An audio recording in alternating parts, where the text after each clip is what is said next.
Well, getting to the game was difficult enough for fans.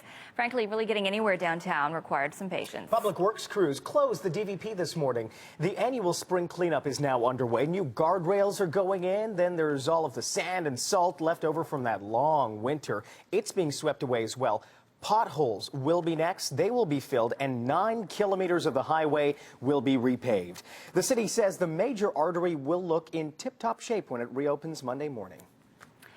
Of course, with the highway closed, there's a lot more traffic on city streets, but even on a normal day, it's pretty tough to get around. The gridlock is a grind for commuters, and it's costing us all. CTV's Janice Golding now on a new system that could get things moving.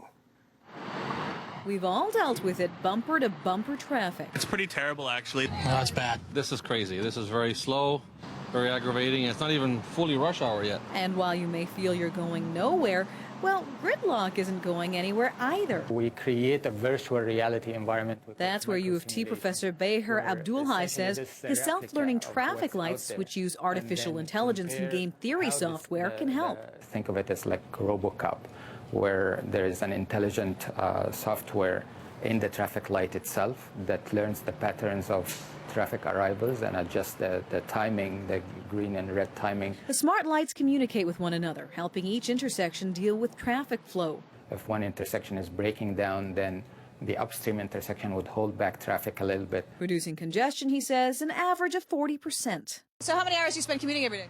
Probably 3.5, 4 hours. Probably an hour and a half sometimes. How fed up are you with it? Oh, I hate it. I'm laughing so I don't cry.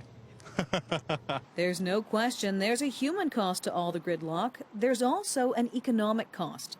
The Toronto Board of Trade says our region loses about $6 billion every year in productivity due to traffic congestion.